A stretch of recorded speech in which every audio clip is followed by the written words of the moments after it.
On a night so cold it could cut through bone. He saved a stranger, never knowing that he too was about to be saved in a way no one could have imagined. Montana, late February, a blizzard blankets the sky in white. On an empty road leading back to the small town of Silver Creek, a black man drives home, his little daughter asleep in the back seat. He is exhausted, frozen to the core, and so poor he must choose between buying milk for his child or putting gas in the car. But then, through the blinding white haze, he sees it.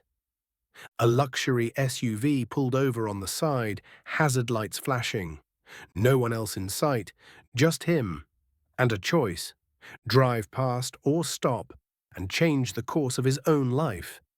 Before the story begins, if you believe that kindness still has a place in this world, hit subscribe to join us every week for stories that make you pause, reflect, and smile. And don't hesitate to share in the comments. What would you do if you were that man in the middle of a snow-covered night? The wind howled through the snow-laden pine forest, as if trying to scream into Elias Walker's ears that he should turn back. But he didn't. Elias's calloused hands gripped the steering wheel of his old Chevy pickup, the knuckles pale from the cold. The windshield was fogged over with condensation, and the wipers thumped in a losing battle against the ever-piling snow hammering the glass every second. Inside the truck, what little warmth existed came from the feeble heater, flickering like a candle against the storm. Elias reached out to adjust the vent, then glanced at the rearview mirror. In the back seat, 6-year-old Layla was fast asleep beneath a tattered faux fur blanket. Each breath from his daughter clouded the window beside her, leaving little misty patches like scattered stars across a winter night sky. "Just over 10 more miles, kiddo," Elias whispered, as if reassuring himself more than her. Layla didn't stir. He had just finished a 12-hour shift down in the garage bay at the town gas station. His clothes still carried the grime of motor oil, and his shoulders ached from strain. But there was no time to rest. He had to get home. Before the storm got worse, the radio crackled with a weather alert. "This blizzard is intensifying. Visibility near zero. Travel only if absolutely necessary." Elias sighed and turned the volume down. He knew that already. But what choice did he have?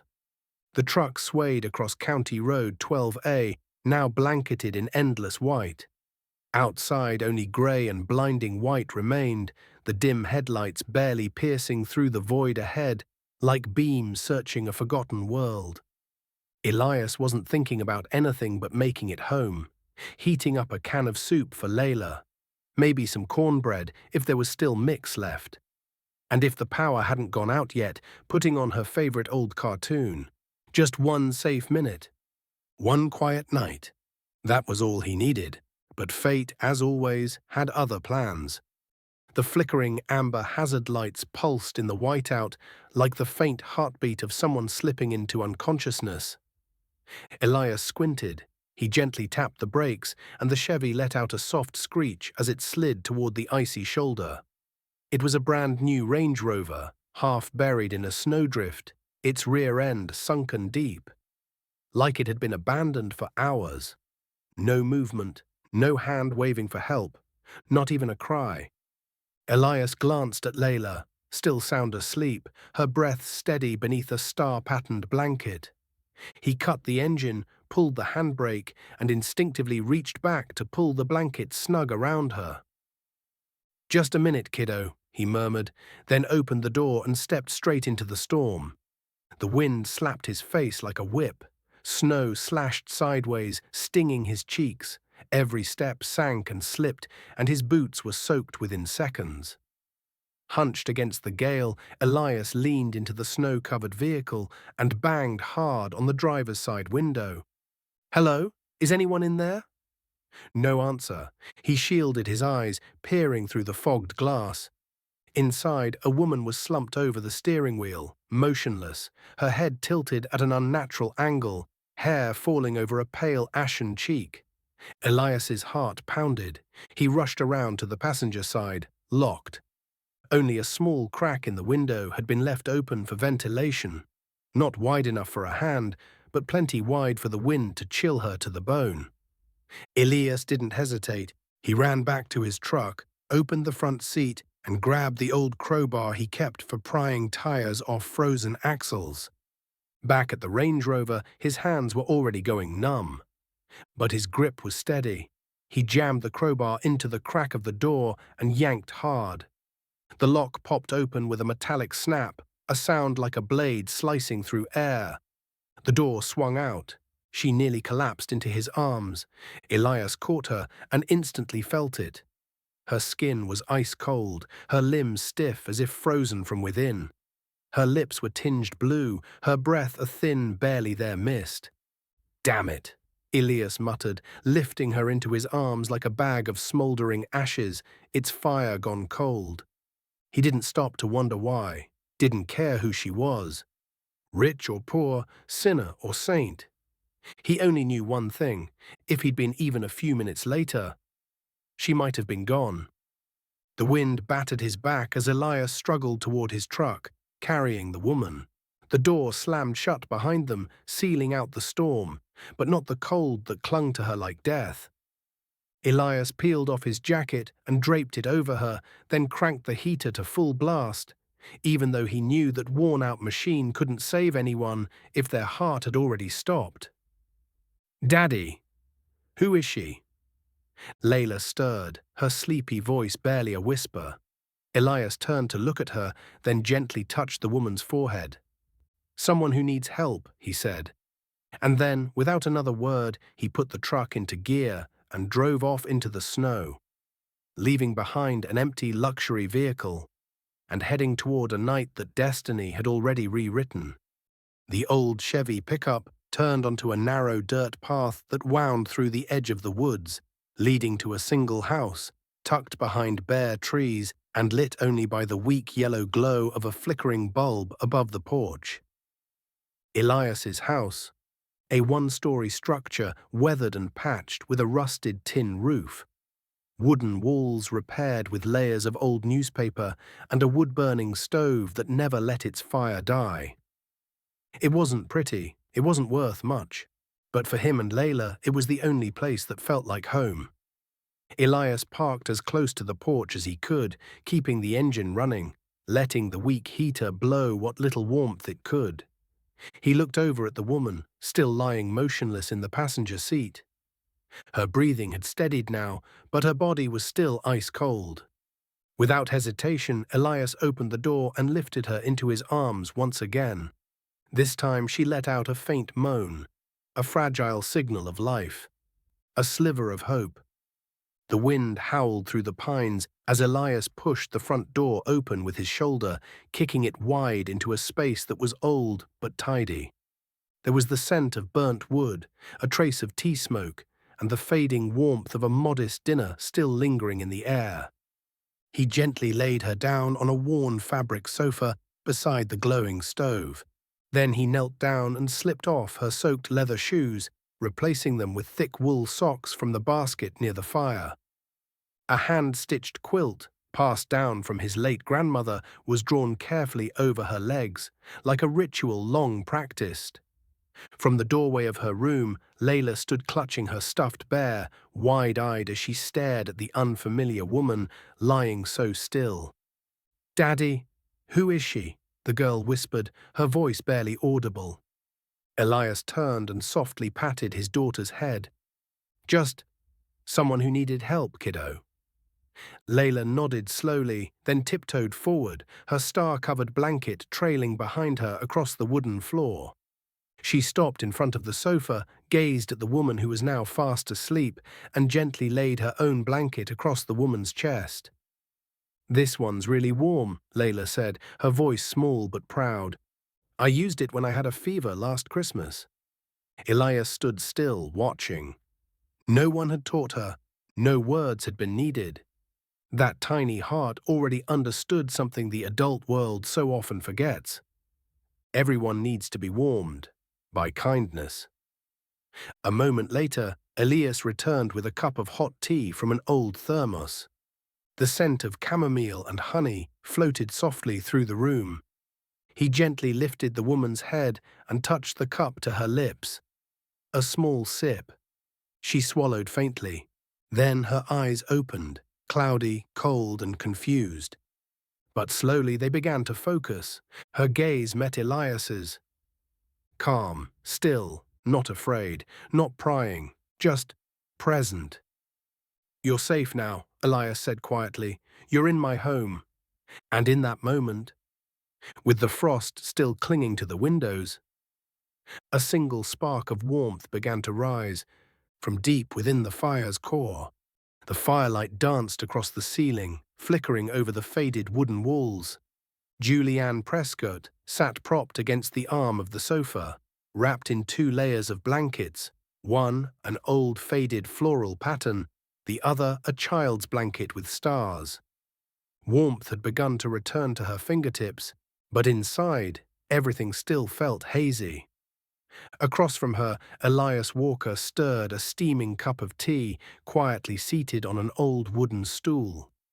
His eyes were not prying, not curious, simply present. Julianne glanced around the small room.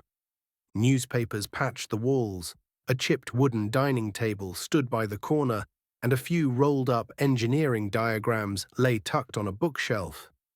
She turned her gaze back to Elias. "You haven't asked who I am," she said, her voice hoarse but clear.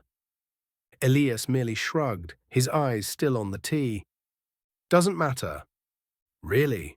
Julianne tilted her head slightly. "I was unconscious in a car, in a snowstorm, a stranger, alone. You brought me into your home, gave me your fire, your blankets, and not a single question." Elias set the tea down on the table. A pause. "You needed help, that's all." Julianne said nothing. In the business world, she'd seen hundreds of people act out of interest, out of branding, out of what the media might say. But this man, he didn't care about business cards, designer shoes, or the scent of high-end perfume on her collar. He saw a person, not a title, not a status. Layla came running in from her room, dragging her stuffed bear behind her, the corner of her blanket slipping from her shoulders. Julianne leaned down and gently pulled the blanket back up. "Your daughter?" she asked softly. "Yeah," Elias replied, his eyes softening just a little. "My whole little world." Julianne ran her hand gently over the corner of the starry blanket, as if silently giving thanks for something unspoken. "Maybe. You should ask who I am," she tried again, this time almost testing him. But Elias looked at her, calm, steady, and simply said, "A name doesn't mean much if the actions say otherwise. Kind people are kind, even when they say nothing." That sentence landed in the room like a coal falling onto dry wood, quiet but sparking something deep within Julianne. She suddenly felt ashamed, not because her identity might be exposed, but because it had been so long since someone had looked at her without caring who she was, and saved her anyway. In that brief moment, amid the scent of chamomile tea and the crackling of the fire, 2 people, seemingly strangers, began to truly see each other, not through society's lens, but through the raw, unguarded truth of the human heart. The next morning, Julianne woke to the first pale light of dawn seeping through the curtains. The room had no electric heater, no motion sensor night lamp, only the faint sunshine, the soft crackling of firewood in the stove, and the scent of weak coffee drifting gently through the air. Elias was in the kitchen, quietly pouring water from a kettle into a thermos. His hair was still speckled with unmelted snow. He had likely just stepped outside to take care of something. Julianne sat up and pulled the starry blanket, Layla's blanket, back around her. A stillness settled over her, not suffocating, but almost sacred. She rose and walked slowly around the room, the way she had done instinctively for years as a manager, reading a space by its details. On the wall, between patches of peeling paint and taped-up newspaper insulation, hung a crooked picture frame. She straightened it. The photo showed a younger Elias standing beside a woman with curly hair and kind eyes. In their arms was a newborn, clearly Layla. Next, a low bookshelf, just tall enough to block drafts from the window. On top were a few rolled-up technical blueprints, the paper edges yellowed with age. Julianne gently unrolled one and froze. This wasn't the work of an ordinary mechanic. It was a detailed schematic for a high-performance drivetrain system used in high-end vehicles or specialized repair centers. And in the corner, a signature E-Walker. There was no mistaking it.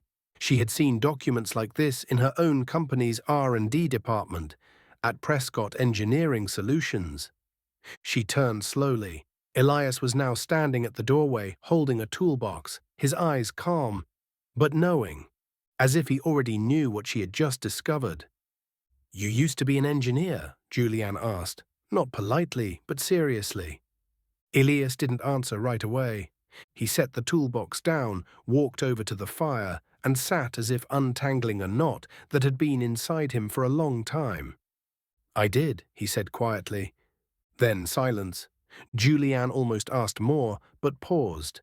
She recognized that look, the look of someone who had once built a whole world, and then shattered it with his own hands. She asked nothing further.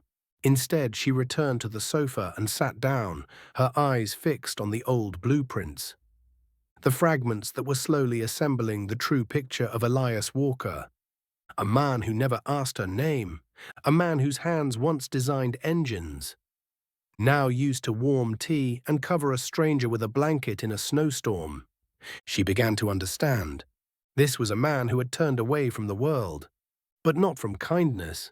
The firewood crackled, each ember falling to the hearth like droplets of memory spilling from the heart's depths. Elias Walker sat on a wooden chair by the stove, his hand gently rubbing his forehead, as if debating whether to exhume a long-buried grave of the past. Julianne Prescott sat quietly across from him, not pressing, but waiting, with eyes that gently asked. "You found the drawing," Elias began, his voice steady but hoarse. "Not everyone recognizes it."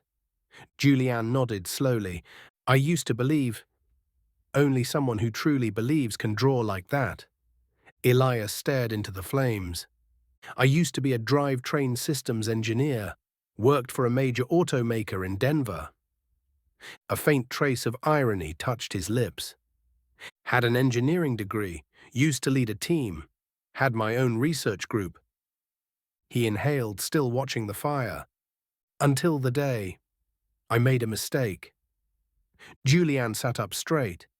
Elias continued slowly, like untying knots that had been strangling his soul for years. "A design I signed off on had a flaw, not a major one, if it had been properly rechecked. But that day, the final inspection was done by my best friend, Owen. We both got complacent, and during a high-speed demo run, the test car flipped." His voice faltered. Owen died instantly. Silence. The fire cast his shadow against the wall, gaunt, twisted, and heavy. "I wasn't sued. I wasn't even fired. But I couldn't forgive myself." Elias looked up at Julianne, his eyes like cracked glass. "I used to live to build perfect machines, but one small crack killed a man. Since then, I haven't drawn, haven't designed, haven't set foot in a workshop." Julianne bit her lip as if holding back an emotional swell. "You walked away from everything?" Elias nodded. "I brought Layla back here. This house used to be my father's retreat. Now I fix old cars for the townsfolk. No one knows who I used to be, and no one needs to." Silence, but no longer a heavy one. Julianne looked at Elias, and in that moment he was no longer just the man who saved me in a snowstorm. He was a man who had once stood at the pinnacle and had chosen to descend into the depths, to bear a weight no one had demanded of him. She spoke softly but clearly. "You didn't quit engineering. You just haven't forgiven yourself." Elias looked up at her. not as a man being judged, but as someone hearing something he had spent years avoiding. In the corner of the room, Layla was quietly drawing with her crayons. A house, a car, and three figures standing together. A little girl, a tall man, and a woman with long hair colored in soft yellow. In the warmth of the fire, the truth had been spoken. And the strange thing was, it didn't break anything. It made the room feel more peaceful than it ever had before. Elias sat quietly by the fire, his eyes seeming lighter, as if a part of his burden had been set down. Julianne leaned back into the sofa, her gaze still fixed on the flames. But her thoughts were far away, among glass towers and data-driven boardrooms. "You know," she began, her voice soft but steady, "I used to be very good at punishing myself, too." Elias turned to look at her but said nothing. Julianne continued, "Julianne Prescott. I'm the CEO of Prescott Engineering Solutions." She wasn't seeking surprise. She said it simply, almost like clearing a boundary that no longer needed to exist. Elias didn't react, just nodded slightly, as if the title mattered less than the truth she was about to share. Julianne exhaled. "Prescott is a family business. I inherited it when I was 34. Grew it to over 20 locations nationwide. We manufacture high-performance mechanical systems. You might have seen the name in some engineering journals." Elias nodded slowly. "I remember seeing a Prescott triple-axis powertrain test in a research article." "Ambitious." Julianne smiled, for the first time since entering this house. "And cold. We started forgetting people, streamlining processes, downsizing staff, automating everything, including compassion." She turned to Elias, her eyes open, honest. "I don't remember the last time I walked into a real workshop." Silence. Then Julianne spoke again, no longer as a CEO, but as a human being. "Last night, I wasn't just rescued from a snowstorm. I was reminded that there are people, like you, who quietly carry the soul of engineering, who protect what we, in leadership, are slowly losing." Elias looked at her for a long moment. "So what brought you down that road last night?" Julianne chuckled lightly. "A bad GPS decision. And maybe a right decision from fate." Silence again, but not the awkward kind. The kind filled with mutual understanding. Beside them, Layla had fallen asleep with her stuffed bear, a crayon drawing left unfinished in her lap. Julianne leaned in and saw it, a small, slanted roof house with smoke curling from the chimney. And three figures standing together. She picked up the paper. Her hand trembled slightly, not from cold. She whispered almost to herself, "Maybe I need to redraw my company model, starting from a fireplace like this." Elias smiled faintly. "No blueprint needed. Just don't forget why you started." On the second night, the storm had not yet passed. But in a small wooden house in Silver Creek, two people who thought they had lost themselves found something back, through each other. The next morning, the sky remained grey, but the storm had passed.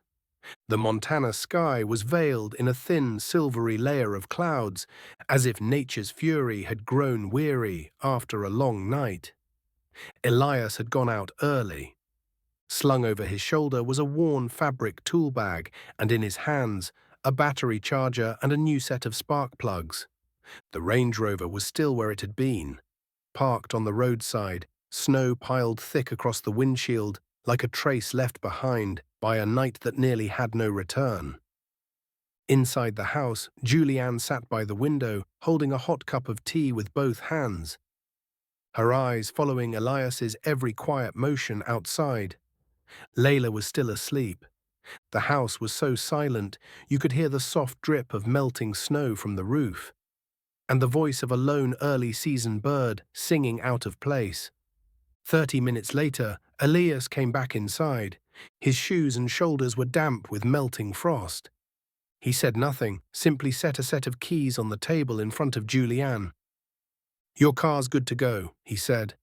I replaced the spark plugs, recharged the battery, cleaned the air filter. Nothing major. Julianne took the keys in both hands, looking up at him with an expression that was hard to name. Something quiet and full. You didn't have to do that. I would have hired someone. Elias gently cut her off with a soft smile. No point letting it stay broken when you know you can fix it. Just then, Layla shuffled out of her room, hair tousled, dragging the crumpled star-patterned blanket behind her. She paused in the middle of the room, rubbing her eyes, and saw Julianne standing in her coat, ready to leave. You're going?" the little girl asked, her voice as faint as breath. Julianne knelt down and opened her arms. Layla looked at her, hesitated, and then ran forward, wrapping her in a hug as if they'd known each other for years. "Thank you for the star," Julianne whispered. Layla reached into her pocket and pulled out a tiny folded cloth band. Inside was a hand-folded paper version of the star blanket. "This is so you won't forget our house," she said softly. Julianne froze. Her eyes turned red. Among all the gifts she had ever received, none had made her choke up like this. Elias stood by the doorway, arms crossed, saying nothing, but in his eyes, for the first time, there was a warmth Julianne knew she would never forget. She stepped out into the cold, her hand trembling slightly from the wind. Before getting into the car, she turned back to look at the father and daughter. A quiet man and a child with a blanket full of stars. "Thank you, Elias, not just for saving me, but for reminding me who I am." Elias gave only a small nod, saying nothing, but the way he looked at her, calm, steady, was the same way he'd coaxed life back into a still engine, not rushed, not transactional, just because it was the right thing to do. The Range Rover started with a smooth purr. Julianne settled into the driver's seat, fingers wrapped tightly around the key ring. As if it were more than just a key to a car, but a key that had quietly reopened a door inside her, one that had been locked for a very long time. The sound of the Range Rover engine had long faded beyond the tree line. The snow-covered road returned to stillness, as if no one had ever passed through. A light wind stirred, lifting glimmering ice crystals into the pale morning sun. Elias stood beneath the porch roof, hands in the pockets of his coat, eyes fixed on the empty white road. No car in sight, no figure in the distance, only silence, and the lingering trace of something that had just passed, yet still had no name. He turned and walked back into the house. The sofa where Julianne had once lain was now tidy, but the star blanket remained, neatly folded over the armrest. Elias stared at it for a long while, as if the blanket still held warmth. Not just body heat, but the warmth of something that had stirred a part of him long thought frozen. The house resumed its usual rhythm. Layla sat by the window, quietly drawing, her stuffed bear beside her like a loyal companion. The wood stove glowed once more. Coffee was brewed by hand, diluted just right. The wall clock ticked steadily, reminding him that time waits for no one. Not even after a night like that. But something had changed. Elias began to think about someone other than Layla. Not out of duty, but because of a strange emptiness. He sat down at the table and opened an old notebook, the one where he used to sketch drivetrain systems. His fingers flipped through the pages as if asking himself, could I touch the past again, without being burned? He remembered Julianne's eyes as she looked at his blueprint. There was no judgment, no pity, only recognition and sorrow, as if she too was searching for something she had once lost. That afternoon, Elias stepped out back, to the spot where he still fixed cars for the townsfolk. A worn pickup waited, its rear tire flat, ignition sputtering. He slid beneath the chassis, wrench in hand, his movements practiced, sure, but in his mind he still saw Julianne holding Layla's star blanket, her eyes glassy, yet strong. And for the first time in years, Elias found himself wondering, What if she doesn't disappear from my life like a passing storm? 2 weeks passed. The snow in Silver Creek had begun to melt, thin streams of water dripping from the roof's edge, trailing down the hardened earth below. Life for Elias and Layla returned to its familiar rhythm, fixing cars, cooking meals, and evenings spent listening to his daughter recount comic book stories with more drama than any radio show.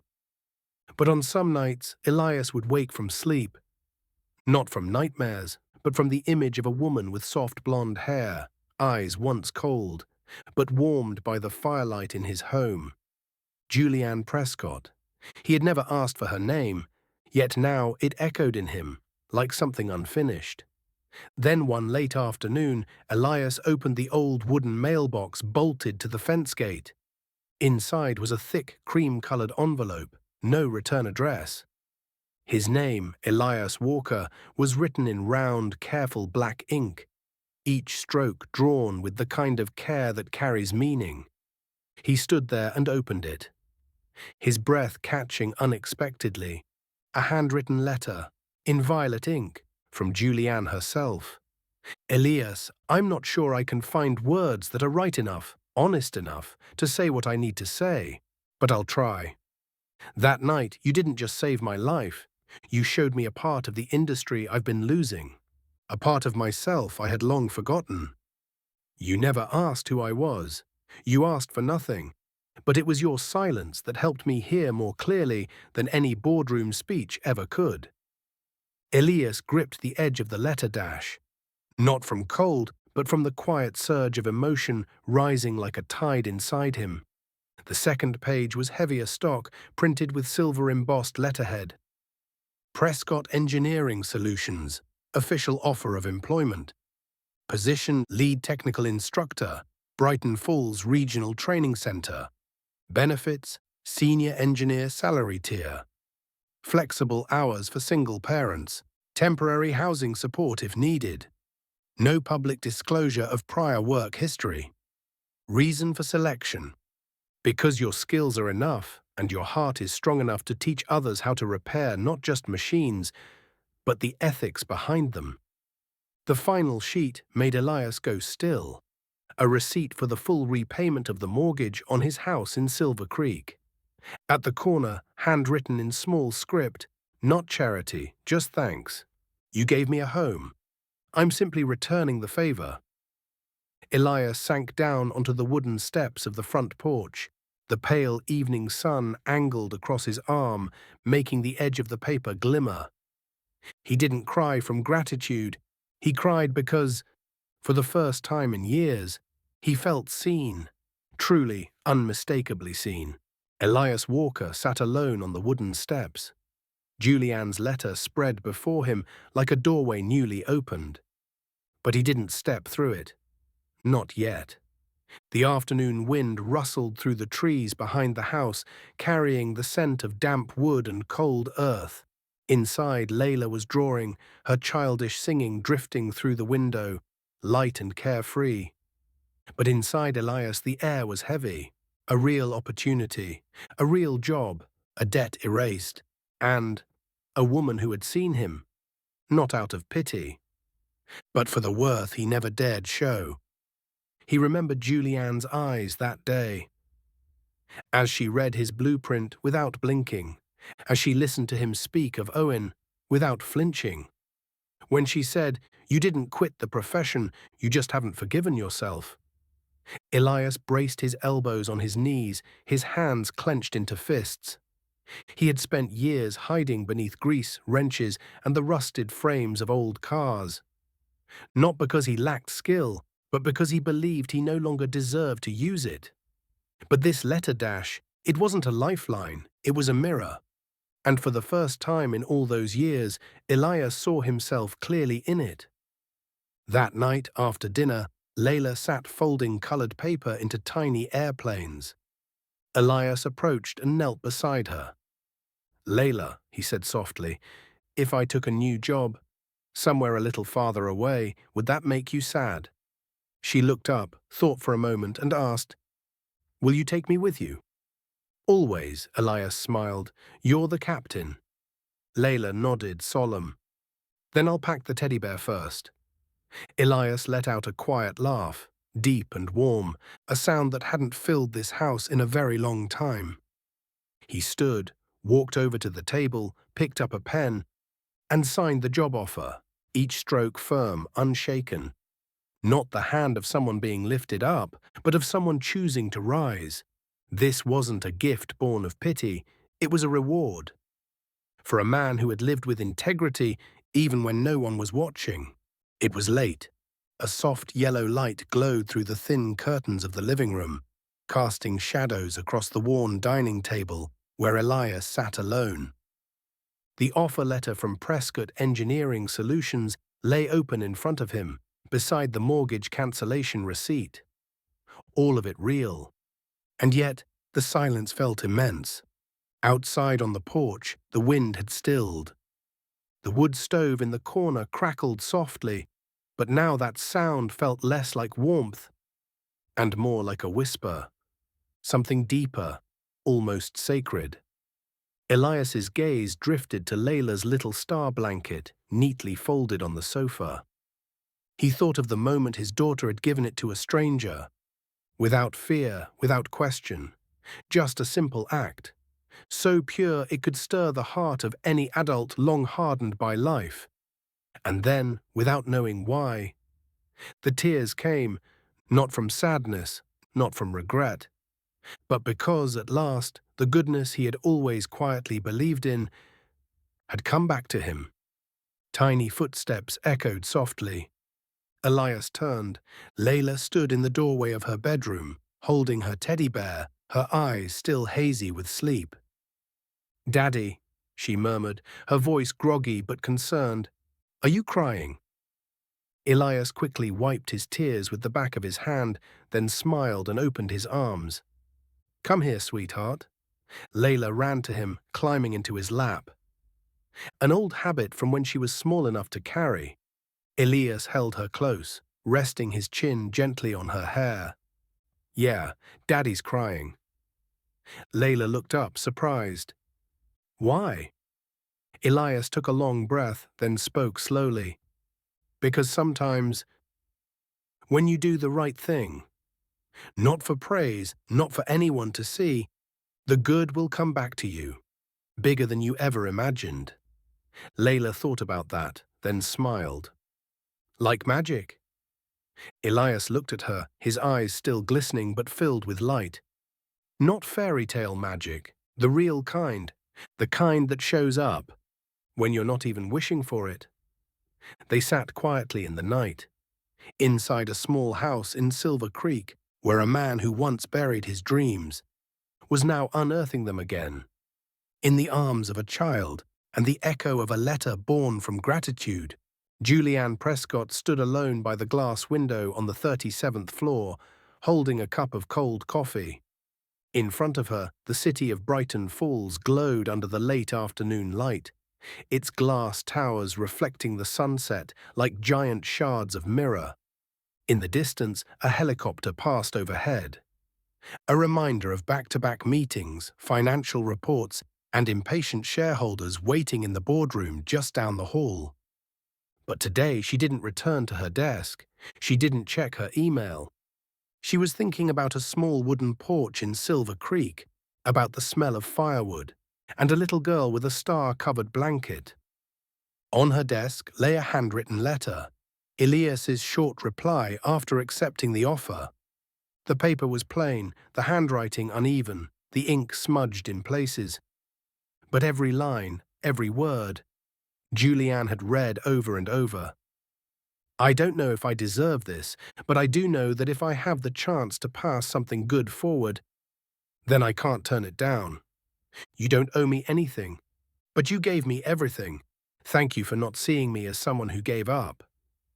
Julianne placed her hand on the edge of the letter, gently running her fingers across the page. Her eyes glistened, not just from emotion, but from something deeper, an awakening. A man without business cards, no social media, no brand to promote. And yet, through quiet action alone, he had taught her a lesson more powerful than any leadership seminar. True value doesn't live in offices or nameplates, but in how we treat others when no one's watching. She walked to the bookshelf and pulled out a folder. In the corner, printed clearly, Prescott Technical Training Center, Silver Division. Director, Elias Walker. Julianne smiled. She knew he wouldn't change overnight. He would still be quiet, still live simply, still teach with grease-stained hands and a deep, calm voice. But that was exactly what would make this center different. Before leaving the office, she slid her hand into her coat pocket. She touched something soft. She pulled it out.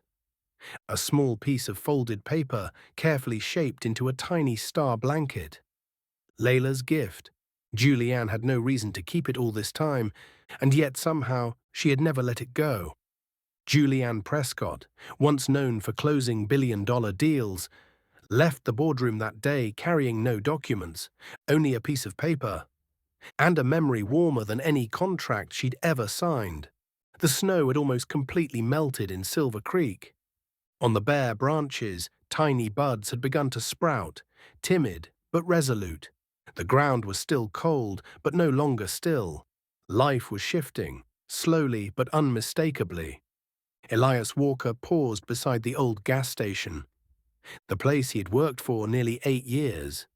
He looked north, toward the road where, on one snowy night, Julianne had been brought to the edge of life, and he himself had been led back to a part of himself he thought long buried.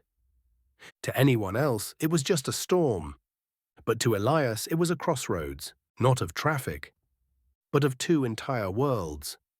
One, a man who had once been an engineer, had failed and had run. The other, a woman who had once been a CEO, had lost direction and thought success meant having power. They met, not in a boardroom, not at a leadership summit, but in an old wooden house where there was a fire and a little girl with a starry blanket. And from that place, an invisible bridge was built, not from steel, not from tech, but from understanding, from kindness, from the strength of the unseen. Julianne returned to the city still a leader. But now she no longer saw her employees as resources, but as human beings. Elias stepped away from his small workshop and into the new training center, where he taught not just technical systems, but taught his students to cherish every detail as a way of life.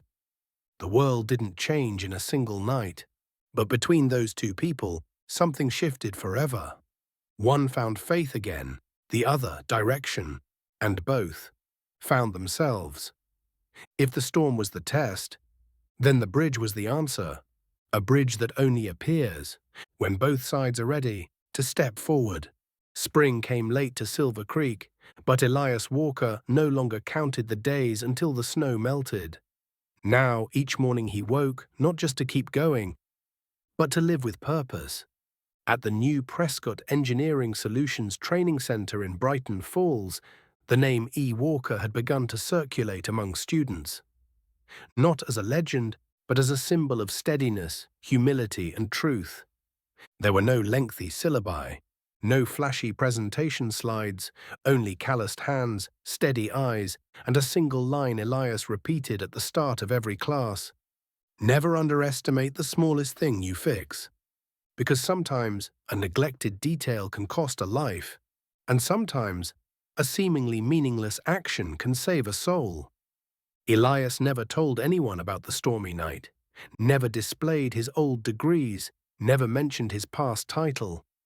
But in the corner of his office, tucked between blueprints and toolboxes, was a small piece of paper, laminated with care. The paper star blanket Layla had once given Julianne, sent back to him in a silent envelope. As for Layla, she remained the same. She brought her teddy bear to her new preschool, telling her classmates about the blonde lady who slept on our couch, and the really big car my dad fixed in just one morning. She didn't know it, but she was the thread that had tied two worlds together. With a blanket, a smile, and a tiny, impossibly warm hug. And Julianne Prescott. She no longer appeared on financial magazine covers, no longer headlined glamorous conferences, but she began to appear in places no one expected. A career day for young rural engineers, a freshman lecture on engineering ethics, a new company policy. All technical decisions must come after human dignity and safety. She was still Julianne Prescott, but never the same version of herself again. And Elias Walker, a man who had once buried himself in silence and guilt, now stood, not to shine, but to share. None of them became heroes. And that, perhaps, is exactly why they touched something truly great. This story has no fireworks, no awards, no applause, only a humble wooden house in Silver Creek, a snowstorm, and 3 lives that crossed paths at exactly the right moment. And from that moment on, they were never the same. And maybe, after hearing this story, neither are we. There are encounters that seem random, but in truth, they were meant to happen. One man carrying the weight of guilt, one woman lost in the illusion of success, and a child with a blanket full of stars who brought them together on a snowstorm night that felt like the end of everything. We live in a fast-moving world where worth is often measured by numbers, titles, and spotlight. But sometimes we wake up to the truth. The most profound things are never loud, never flashy. They move quietly, like a mechanic who asks for no names, a cup of tea offered in the cold, or the embrace of a child who needs no reason to give it. Elias Walker never needed to be seen to matter, but precisely because he lived that way, he changed someone else's life. And in doing so, his own life found a new path. Not to stand out, but to come home to himself, whole, grounded, and free. This story may have reached its end, but the question it leaves behind still echoes in all of us. Have you ever done the right thing, just because it was right, even when no one was watching? If you have, then you've already begun building a bridge of your own. Thank you for staying with us to the very end. If this story touched your heart, please share it. Not to spread a video, but to spread what the world needs most: unconditional kindness. Don't forget to subscribe, so we can continue walking together through ordinary journeys that hold extraordinary meaning. And always remember, true magic begins with a small act.